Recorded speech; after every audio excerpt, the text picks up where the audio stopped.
A lot of things inspire me, but the most thing that inspires me is just the struggle, man. And you could break that down in many ways. You know, the struggle of being a rap artist, songwriter, coming from the city of Providence, Rhode Island. You know, it's hard. Where music's not really appreciated out here, and the industry really looks over the small state of Rhode Island. So it's the struggle of being a young father. You know, the struggle of just life in general, coming from the bottom, just trying to, you know, going against all odds, trying to become successful. My earliest memory would have to be just when I was growing up in the projects, man, with a lot of my neighborhood friends. I had a group called 100%, my boy Black, my boy Money. Like when we was young, probably like 9, 10 years old, that's when I really started listening to hip hop. And I was listening to like Biggie and Nas and all them, DMX. And I had a next door neighbor named Ralphie, who lives in Florida now.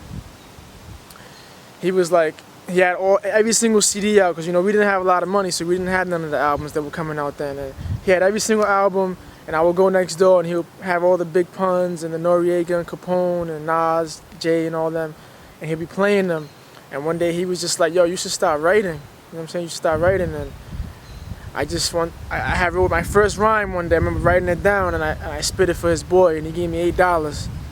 And that right there is when I was like, yeah, I can really make a living off this. I was probably like 8 years old when that happened, man. So that's one of my earliest memories. But before that, though, my cousin Trevor, my father's first cousin, when I was a kid, he used to always rap. My father tells me stories of me being a little kid, like always listening to Trevor and telling Trevor, yo, say another rhyme, say another rhyme, say another rhyme.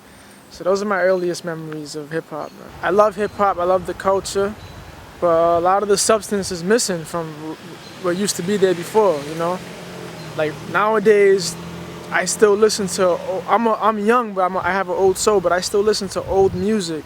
You know, I listen to a lot of the early Nas albums, Jay-Z albums, Reasonable Doubt, DMX's early stuff. Like, I have to listen to a lot of the old music, you know, which still sounds new, to get inspired to write, you know, new music. Because a lot of the music out there now doesn't have substance in it.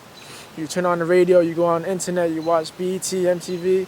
There's really nothing to have. You know, people are more so talking about what they have than instead of what they're going through. So you just can't connect with a lot of the music out there right now.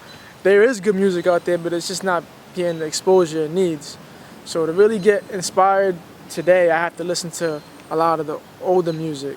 I don't only rap, I write songs, I write R&B, so the biggest challenge is just trying to get my music out there, you know, not just locally, but worldwide, and trying to get people to hear me and take me seriously. I really want people to remember me as somebody who came from this small city of Providence, Rhode Island, and just, you know, made it successful, and just proved to everybody that dreams can come true as long as you work hard and believe in yourself. That's how I want to be known, man. Just look up McCoy Price, man. Google me, YouTube me, listen to my music, take a chance to really sit down and hear my stuff.